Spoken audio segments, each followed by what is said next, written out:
entertaining my grandson down here so far, and I guess I got him for the rest of the summer. He's burning and having a good time. You clean out your dust collection already? Huh? Has he cleaned out your dust collection? Yes. No, he's made some stuff. He's having a good time. Teaching him how to run the saws and different stuff, and he's just having a ball, so that's good. I'm having a hard time staying ahead of him. We got a new gentleman here tonight. Did you give us? Good morning. Hey, I'm Jared. Hi, Jared. And? I'm a big Jesus fan. That's awesome. Must do some woodworking too? Oh, yeah, I do, I'm a curator, and I'm learning how to, like, carve the frames. Carver. Oh, okay. Okay. We got some Well, over my carvers. head, but, you know. What's a curator? So I work with an artist, Oh, and I okay. like, do all the stuff for him. So tell us. Yes, so I'm a curator. That's what you were supposed to do the first time, okay? Curator of I mean, you art. can tell us about Jesus all you want to, but Oh, thank this is you. the woodworking club. Yeah. Jump on the new guys so Yeah. quickly. He'll never come back. We haven't got his 25 bucks yet. Yeah, so I work with an artist, and I display art places, you know, get art up. We do subscription services for businesses, but he makes the art, I do the matting and the framing, and I've been told to start learning how to carve, so I've been trying to work with a Dremel and get some designs going on the frame, matting, and then the art. Thank you. So, shall we invite him to come Wednesday night? Every Wednesday night, right here, in that little room in the carving class. Same time? 6:30. What time? 6:30. 6:30. Yep, and they're welcome. So, yeah, and you're welcome. Every Wednesday, So- except the meeting night, Wednesday. Did I forget that? Yeah. All right. Mike says you guys are not shelling out the money tonight because you're not buying any tickets and you're not getting any raffle stuff, you know, and stuff like that, you know what I mean? So, what are we raffling off? We're wrapping up these clamps. They're designed to be instead of a caulk. So you put your joint between the two, and what I use it for is when I'm using a little thin strip and never make it exactly the same height so you get a nice little space. It doesn't interfere, whereas the caul is going to break that piece of wood and that doesn't work.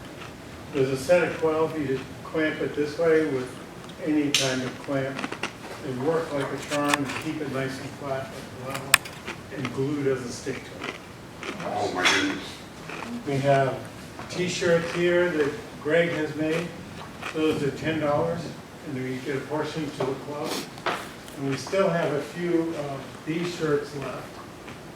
They're not all sizes available, so I'm not guaranteeing that there'll be one for you. But those are $25. But if you want one, we could probably get your size if we don't have it, so. You're saying those We could, t-shirts are a okay. bargain. Pardon? You're saying those t-shirts are a bargain then? Sale. Does he have $10 $10? versus 25? I'd He's buy actually- Well, he's actually selling his stuff over our stuff In our meeting? in our meeting. Put a tariff on it. Put a tariff on it. Good job, Greg. Keep going. Go, go. What else we got that I forgot? I am. Steve is going to tell us and show us some pictures of stuff tonight. He's taken off and said, hey, I'm getting tired of working for somebody else. And I went out and he started his own business, and he's got his own shop.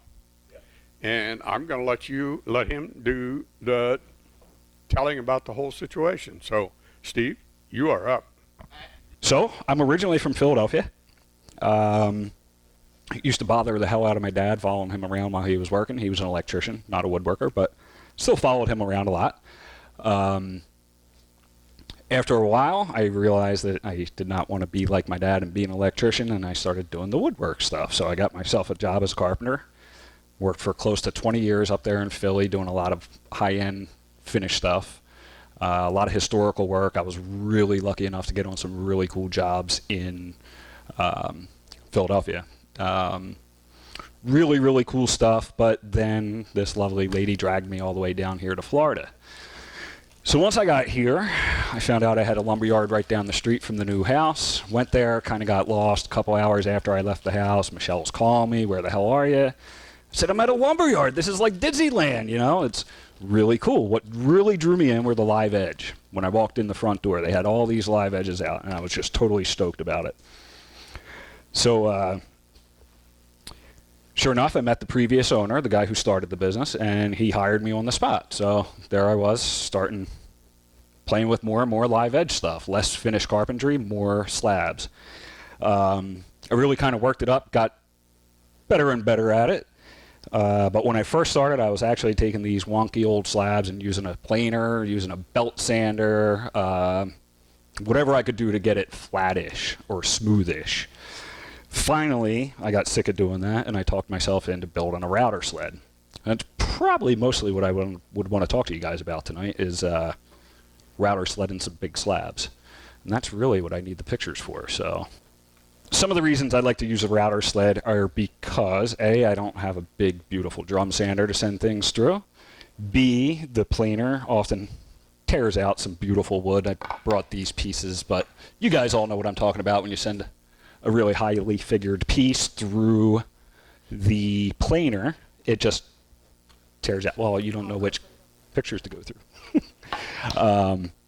So I finally forced myself to learn to router plane, and ever since I have done some great things up to like just shy of 5 foot wide, up to and over 16 foot long. And it's really, really simple, the setup I have, just with scrap wood.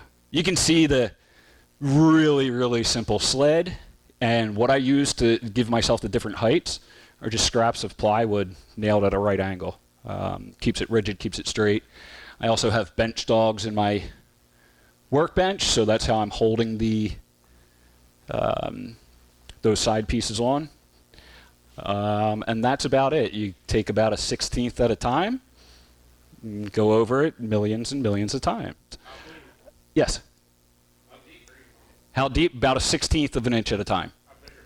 It is, I believe this is 2-inch. And what do they call this? A CNC spoiler. Yes, I do. So there's still, you'll see some lines on there. With router planing, there's still a lot of sanding after. I usually go back over, and the last time I do it like a 32nd of an inch. And then I'll start sanding with 120, work up to 220 or 320, depending on the finish. Yes, I'm cutting when I push away, and then I pull back just over the spot that I just ran. And then go over again.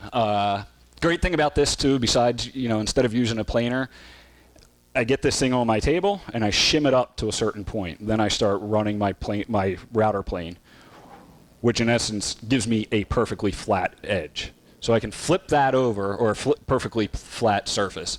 I can then flip that over, and once I start router planing there, I'll have two perfectly surfaced sides. So yeah, I do a whole lot of that. Both sides? What's that? Flatten both sides?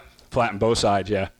Depending on, sometimes I'll get some of these slabs, depending on where I get them from. They've gone through the kiln, all the bugs are dry. They might have been sitting in his yard for, who knows, months, maybe years. These things come really twisted, checked, cut, all types of crazy. So this is the best method I've ever found to get it to stay perfectly flat. Here, you can do cookies. That's what I have here, an Italian cypress cookie. Depends on the wood. The harder the wood, well, it is a big bit too. I'm probably down to like the setting of 4 on my router. I don't know what that is though. The softer woods I speed up a little bit more. But it's a really, really good way to flatten it. So it's not only live edge stuff. I'll also join a bunch of S4S or rough sawn together. And that's how I flatten those things too. Router plane to get those things. No, I built it, and what was really special when I built that one, I was building it at Kimmel Lumber, and I didn't pay for a drop of the wood. So I went overboard, and I basically built it with all plywood rips and strips, and then covered the outsides with poplar, just made it look a little bit prettier and waste more of their money. But that thing is straight as an arrow, has never moved. In fact, when I started doing this, was on the old workbench that was there previous to me starting, and that's when I decided to build the new workbench. It was because, yeah, the old one was quite bellied. There was a recent one I did with teak. Again, that was 5 pieces and then router planed. So router planing is definitely the way to go for me. Like I said, I don't have the big fancy drum sander. Pat, how big is yours? Yeah, it is, man. It's killing me. Here's this guy. Planer's not always great, though. The planer's not, because like all you guys know, I'm sure, the more figure you have, the fancier the grain, the prettier it is, the more likely the planer is to tear out big, beautiful chunks, leaving you with a not very pretty board. The router planer, I've never had do that. It does leave a lot of lines, like Mike said. I just keep going over it, sand and sand and sand. Yeah, there is one that went together. Yes, that's all walnut. Thing was real tricky because it had to be scribed in both sides, and I'll tell you what, those drywall guys and the framing guys were not worried about me getting my square top in nice and pretty. So, so yeah, when that thing dropped in at first, I was like, damn. I was pushing it, because I have dominoes in there at the miter. And I was like, darn, it's not going to work. Boom! Loud bang happened. I got scared. I looked all around. Tiny little drywall chip, nothing else. Perfectly tight. So I was really, really happy about that. There's a big one, router planed also. What do you finish? My favorite, that last one, is all food grade oil and some food grade waxes over top. So when people ask me for butcher block countertops, I usually try to advise them against it because it's a big chunk of wood in your kitchen. You're going to scratch it up. You're going to ding it up. You're going to dent it up. So I usually try to talk them out of it. And then once I do that, I feel confident that, okay, I'm going to charge you money to make this.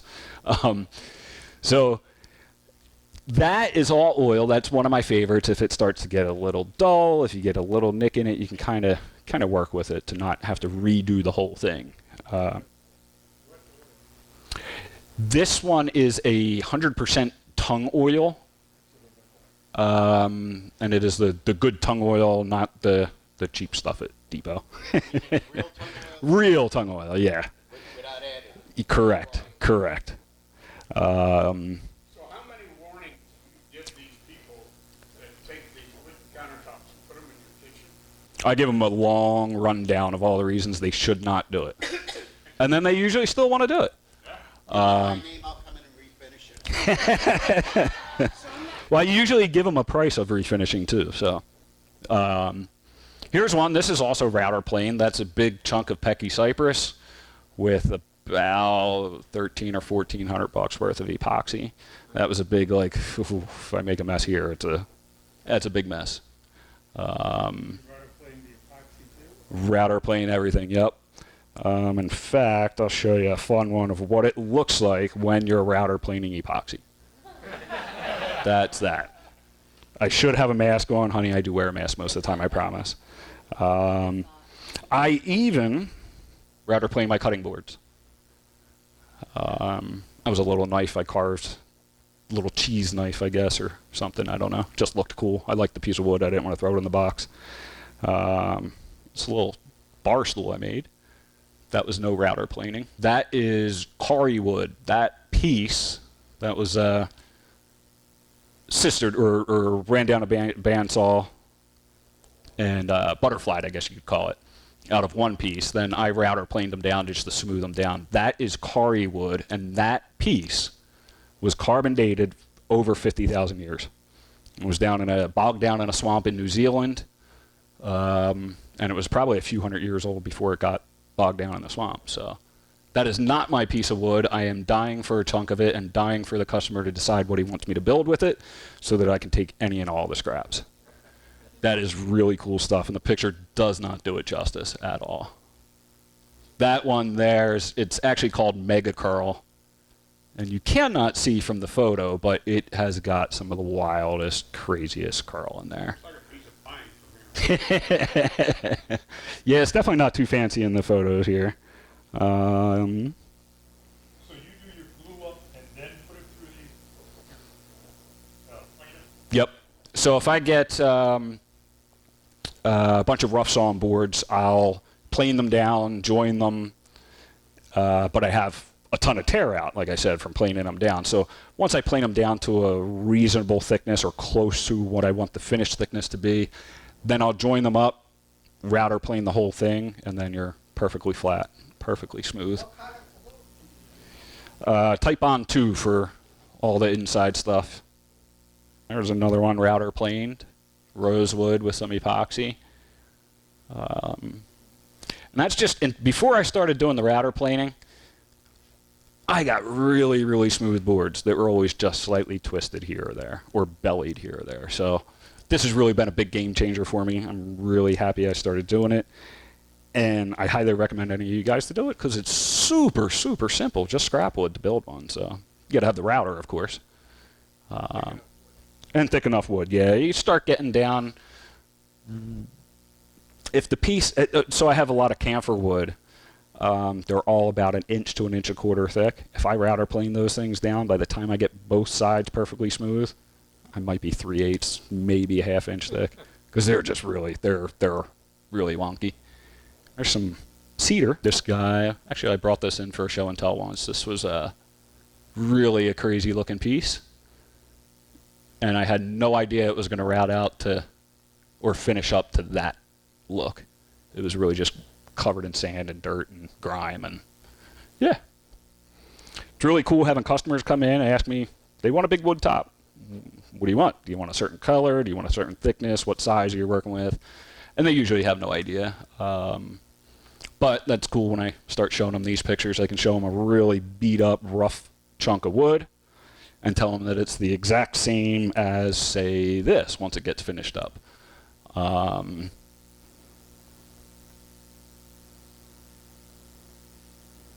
Sorry, I didn't organize my photos too well for you guys, but... How do these customers know how to find you? Do you advertise? Just word of mouth? Well, I haven't advertised ever, but I'm starting to now that I've left Kimmel. A lot of folks knew me at Kimmel and would just come through there. Now I do have a website and an Instagram.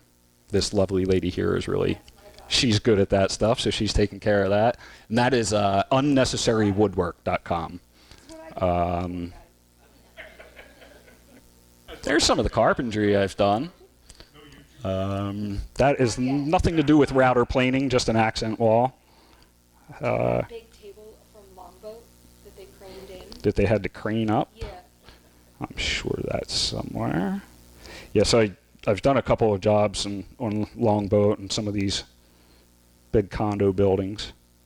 It gets really tough to get these pieces up into the units. Oh, I don't know where that is. So at one point, one of them had to be craned up to the, I think it was the 5th floor. That was a lot of fun and like gut-wrenching to see it flying through the air. And then there's just 2 or 3 of us like trying to yank it in the balcony. It was scary. It's like one little dent or ding and it's all over. I don't know where it is. What sort of legs do you design? What's your favorite sort of leg you put under a table? So I'm a bit of an amateur welder. Really only do that with a buddy of mine who's a little more of an amateur welder. And we've done matches. You know, people will come with photos of what they want and we'll match up some stuff. Or I like to use wood where I can. So like that's their wood. That's actually all 2x4s glued up, and then those legs are made. They kind of look like metal. It does kind of. It was a really, really wacky request I got from a buddy of mine. Here's a set. So this was for a customer who wanted a work table, and he wanted it to be an epoxy rosewood work table. And when I say work table, I mean he has poured epoxy over it and dumped the epoxy over to check and see if it's still dry or wet. He has ran saw kerfs right through it, and anytime I'm there, every few weeks, every other month or so, I get down there and, one day we're going to have to redo this. Like, yeah, Al, we're going to have to redo that. Like, it was beautiful. It used to be beautiful. Here is, well, since I'm looking through my phone and I'm not well prepared, I'll just show you that because it's one of my favorite woods. That's Japanese yew. And it's just wild, man. I love that stuff. That's one that comes pretty much, when it comes to me, it's just dirt gray, covered in dirt and sand. Yes, that is what this is. So if any of you guys want to check it out, you can. So I have a couple of tree guys here in Florida. They cut it down, kill and dry it, and air dry some of it. I bought him out of the rest of it, and he said he would probably not see more of it for a long time. So I bought a bunch of it for my own personal stash because I tend to hoard wood. What's that? Japanese yew. Y-E-W. It's definitely a really cool one. I love that stuff. Botanical garden in Sarasota's got some. Does it? I've never seen it growing live. Someone asked me about legs. Someone came to me before with pictures of some metal legs, and, well, welding's not my first best talent, so I said, let me just make it out of some poplar, spray paint it black, and it looks like metal. There's a set of metal legs that we did. But metal is, it's not as easy as wood. Wood you can do anything with. I like wood much better. But I guess that's about it, other than just showing you a million pictures. How big is your shop? The new shop, it's 30 by 50. 20 tall, 2 lofts that are going to get rebuilt and made into even more storage. Michelle actually said to me, I don't know how you had all this stuff in your old shop. She's like, wait, maybe, yeah, I can see you jamming it in, but how did you move? Yeah, it was really tough. Because the big old shop that I have now is already much smaller than it was when I started. Where is your shop? Down in Northport. Is pretty much it. Any questions? Those are fun, but then you can break them real easy, so.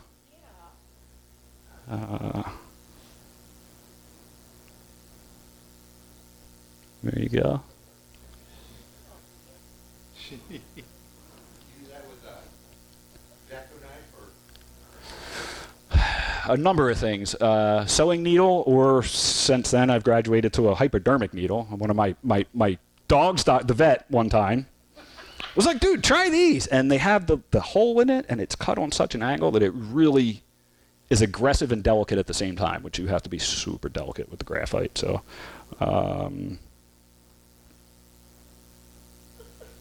there's a pencil. That guy was really, really tough. That was really tough. That happens. A little bit of screaming and yelling, and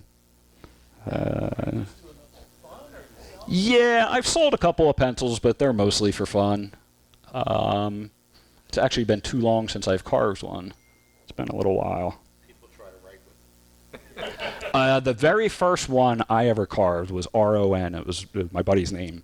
And my buddy was real, he used to like to pick on people. So he sent me a link one time to this guy who carved pencils. And he goes, I bet you can't do this. 14 minutes later, I sent him back a carpenter pencil with R-O-N in it. Then, like 2 years later, I was at his house. He had it up, and I grabbed it and went to sign my name. Boom, broke it. So, that's his fault. I was drinking both times. I got to admit, when I carved it and when I broke it. Yeah, it's a little ring box I made for a friend of mine to pop the question to his lady. That's out of Norfolk pine. Make puzzle boxes for that. It's too much brain work. You got to think too much for that stuff. That's just a piece of wall art I made for a good customer of mine. He's a big hot rod kind of guy. Not too many other pencils. There's a chunk of poplar or actually 4 chunks of poplar each glued up and then carved. So yeah, hey, any questions about carving, let me know. And definitely come to the class. Richard probably much better at explaining things. But yeah, that's about it. Thank you guys for listening. Thanks for bearing with me in my tech difficulties.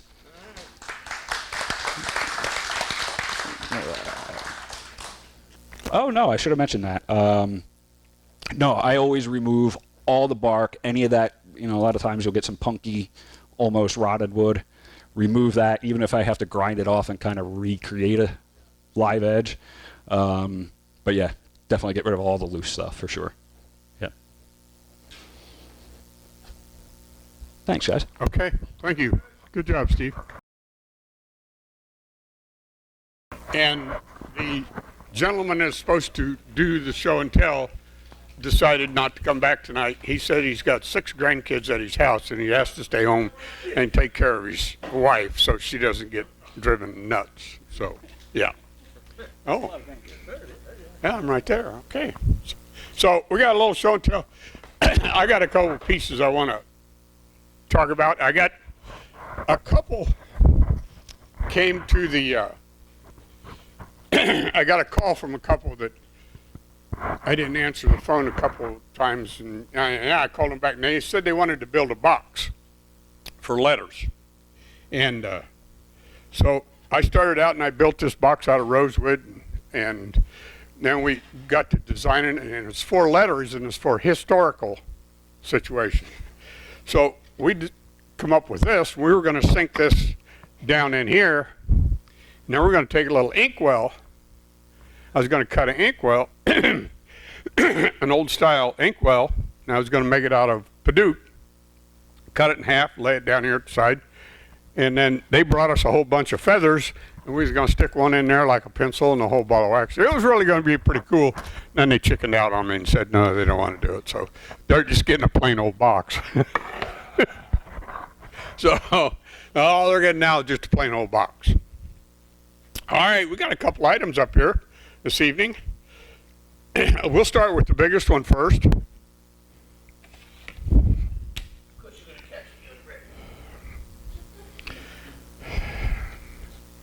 George.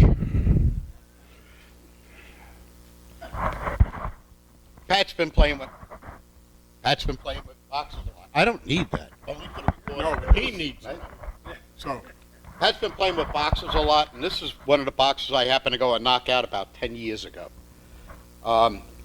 As I told Pat, this was my Johnson's paste wax era, which I don't use that anymore. And now I use Howard's Butcher Block conditioner.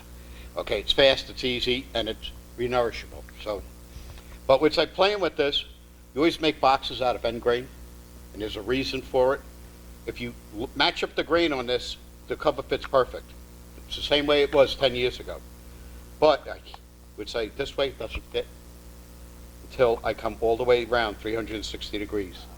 It'll fit again. This has warped, okay?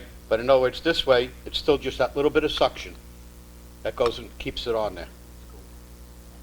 So that's why you always make them out of end grain. You always try to match up the grain when you put it together, and it'll last and work the way it's supposed to.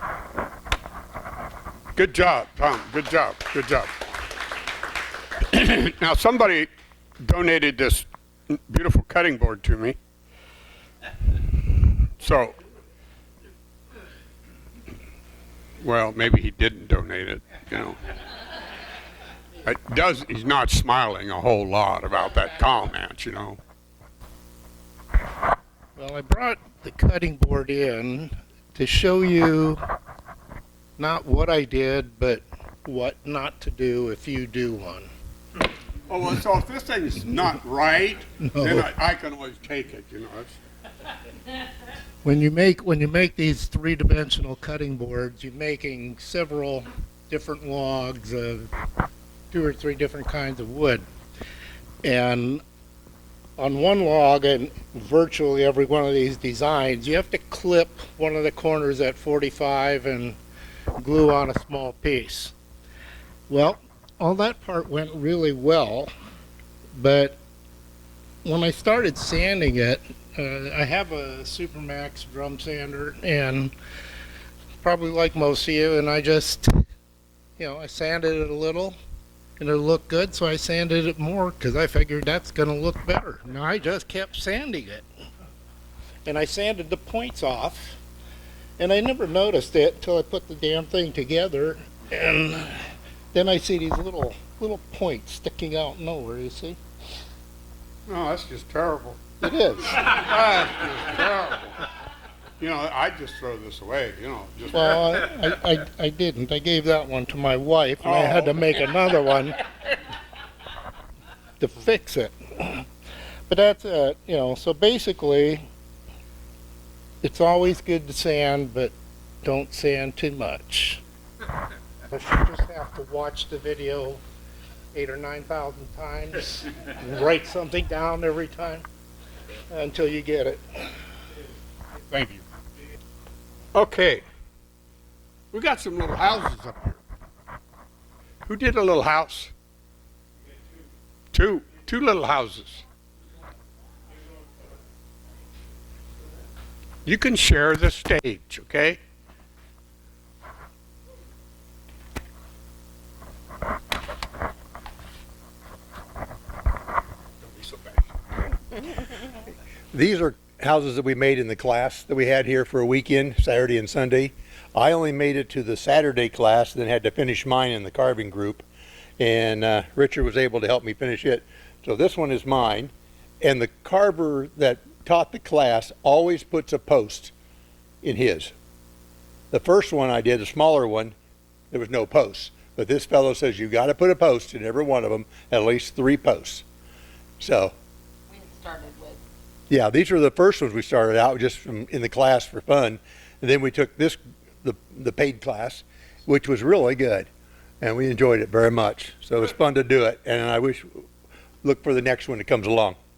So it's good to go to the class. So we worked on the shingles, the siding, the chimney, the trees. This one just has a satin poly spray on it and just craft paint.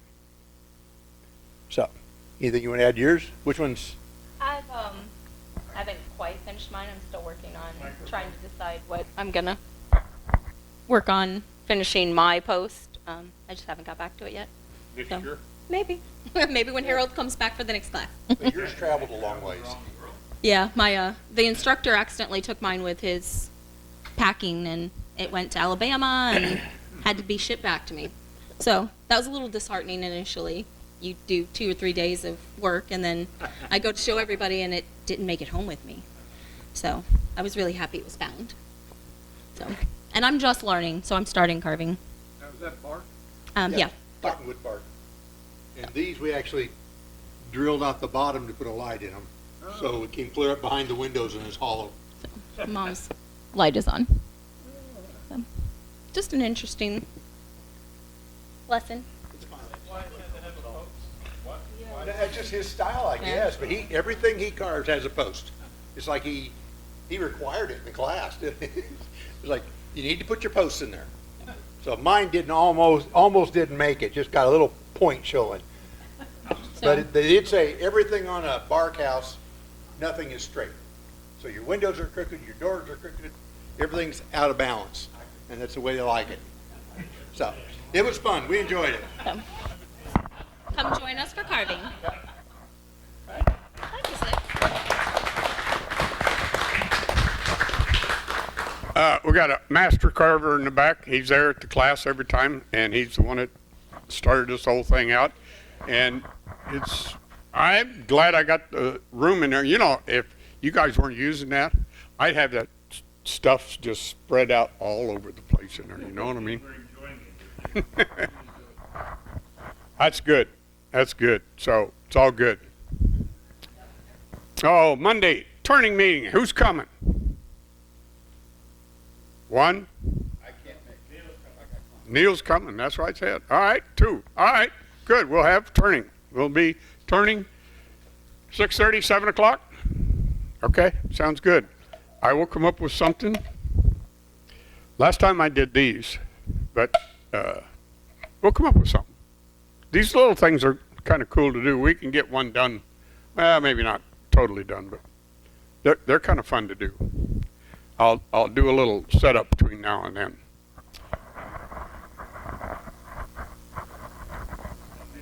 Monday night. You're more than welcome. Yeah. For those of you guys are, I noticed Steve is really taking care of himself at such a young age, which is good. But I'm gonna,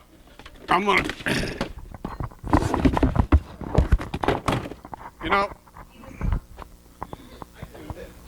I wasn't any different when I was your age, okay? I use this for spraying. I use it for everything. It's got the right filters up here on it, and you just blow it out and do it. But the dust, I even use it on the table saw. And I use it all the time on the lathe, mainly because I needed a mask. But now I've gotten used to using it. I'll take it to the table saw. I even got my grandson using it. So there'll come a time when you're going to say you were right, Pat. I believe that. And I got a lung doctor that says you're right, Pat, you know. So it just, Marvin got one. We was up to the last show. Where might you buy one of these? Or what brand? What's a good one? This is the only, there's about 3 or 4 of them that are different. They got a battery pack back here and all kinds of different stuff. And they're medical grade. This one is not a medical grade. That's about a $700 mask, okay? But it fits your head. The last thing that Marvin said, he says, the amazing part of it was, I walked around, of course, he only takes 2 steps from here to here, and he's made it all the way through his shop, but you haven't seen Marvin's new shop, have you? You walk in, you do this, and you go this, and you got it. Okay. It's about a 10 by 10. But anyhow, he said the amazing thing, you don't even know you got it on. It is that comfortable and that mask. There's a lot of the others that Marvin was trying them on when we were down there at the carving thing. Okay. That spot over there was doing it. I'll give you the name to this if you're interested in it. Yeah. But try that thing on. Throw it on your head and just notice, and that's the reason I bought it, because I knew I would not wear something that was not comfortable. And the first time I saw it, I just put it on. And I'll wear it around going whatever. And it's got fresh air that blows through it all the time. Battery lasts for 8 hours. Fits over your glasses, Pat? Huh? Fits over your glasses? Yeah. No.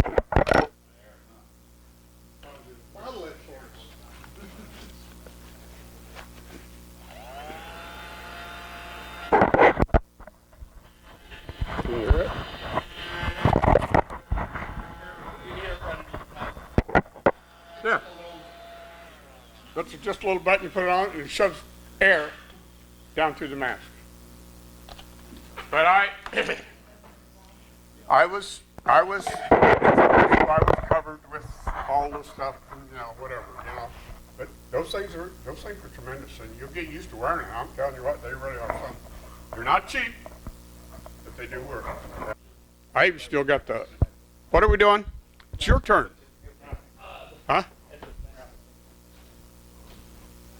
Alvin.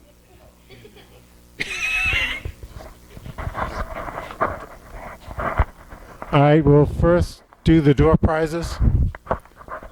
So spin it and get 3 numbers. There's 3 door prizes. Number 1 is 16. Yeah, naturally. Richard.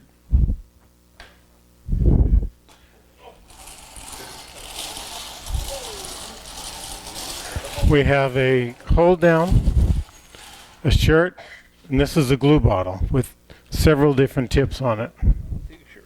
Okay. But I need the right size. Yeah, so we'll look afterwards. Okay, I'll just take this. Yep. Thank you. Kathleen, 25. Oh, I'm sorry, no. Joe. Where is Joe? Did he leave? You. Oh, this Joe? It's you. These two.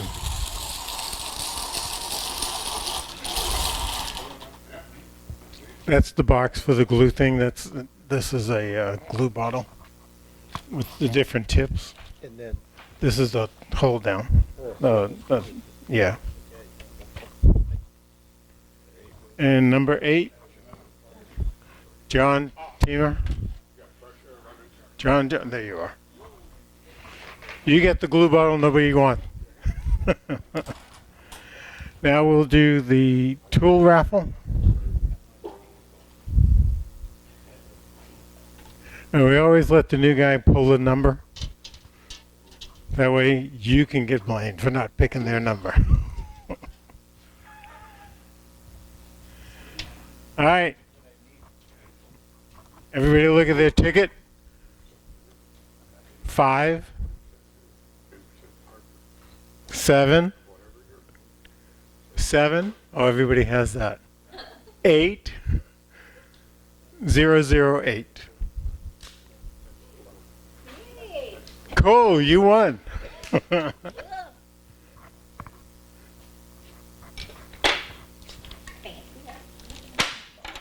you go, they go back in there. Now for the money draw. You'll pick the ticket? Well, I didn't buy one.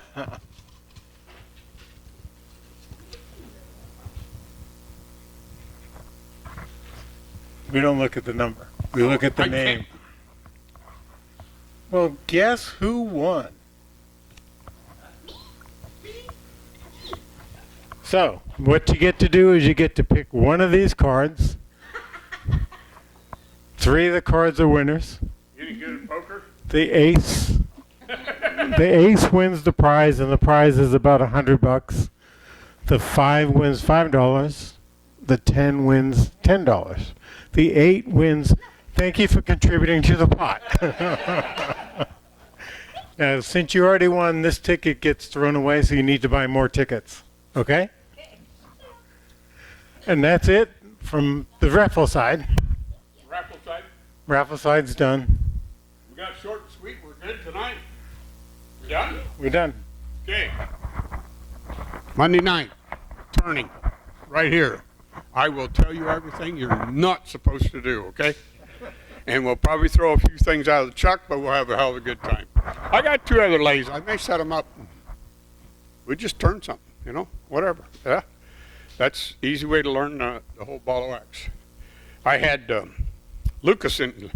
Lucas is 14, and if you don't know the cartoons of today, they're this Chinese with the swords and all that. What do you call that thing? Samurai sword and all that. So we've been making them out of wood. And what's his name was the first one that made one. And so I made a handle, and I made a round handle for him. And I put it on the lathe, and I turned about this much of it down, and I got him up there. And I grabbed a hold of him, and I said, all right, let's go. Just keep going back and forth. Don't do anything else. Just keep going back and forth. So he, you know, I was waiting for him to shove it into the chuck, but he... Anyhow, we'll see you Monday night. Those show up. Wednesday night, we got carving going on. And a month from now, we'll do this one more time. And next time, what do we got going? Who we got coming? Oh, the guy from Orlando, and I forget what he's talking about. He's always got some good information, though. Yeah. You missed the last one, huh? Okay. Thanks for coming. My pleasure to have you all.